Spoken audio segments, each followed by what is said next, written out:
Properties of scalar product, एक short trick इनको याद रखने के। First property, it to base commutative law. First property, it to base commutative law. Commutative law क्या होता है? 2 multiply by 3 is equal to 3 multiply by 2। 2 multiply by 3 भी 6 और 3 मल्टीप्लाई बाय 2 भी 6। मीन्स के 2 multiply by 3 is equal to 3 multiply by 2। A dot B is equal to B dot A। 2 multiply by 3, 3 multiply by 2, A dot B is equal to B dot A। First property.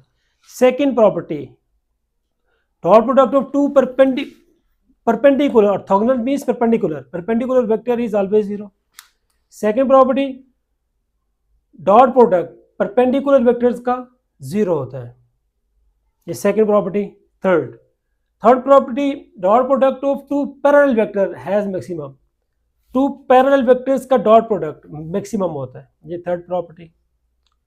Fourth property हमारे पास, dot product of two anti parallel vector is negative. ये negative आ रहा है, ये anti parallel vector का dot product क्या होता है? नेगेटिव। ये हमारे पास फोर्थ प्रॉपर्टी है। Fifth, dot product of in term of rectangular components का डॉट प्रोडक्ट। तो ये हमारे पास 5 प्रॉपर्टी है। First, it to base commutative law. Second, perpendicular vectors का डॉट प्रोडक्ट 0 होता है।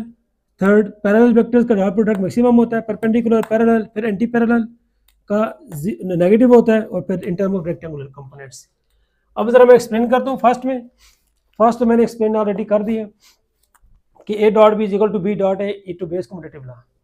Second, dot product of two orthogonal vectors. Orthogonal means कि perpendicular, two perpendicular vector is 0। कैसे? परपेंडिकुलर, ये दो हमारे पास परपेंडिकुलर है, परपेंडिकुलर में एंगल 90 डिग्री होता है। तो A dot B is equal to AB cos 90, क्योंकि ये क्या है? परपेंडिकुलर। तो cos थीटा क्या है यहाँ पे? 90 पुट किया। अब कैलकुलेटर पे चेक करें, cos 90 क्या होता है? 0। A भी इस तरह आ गया, इक्वल टू भी आ गया, डॉट भी इस तरह आ गया। अब 0 जिससे मल्टीप्लाई होता है उसे 0 कर देता है।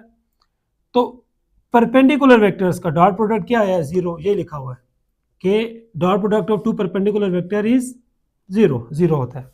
ये फर्स्ट प्रॉपर्टी। फिर सिमिलरली फॉर यूनिट वेक्टर्स के केस में, अब आई जे के 3 यूनिट वेक्टर्स और तीनों में एंगल 90 डिग्री होता है, और अगर एंगल 90 डिग्री हो तो आंसर क्या आता है? 0।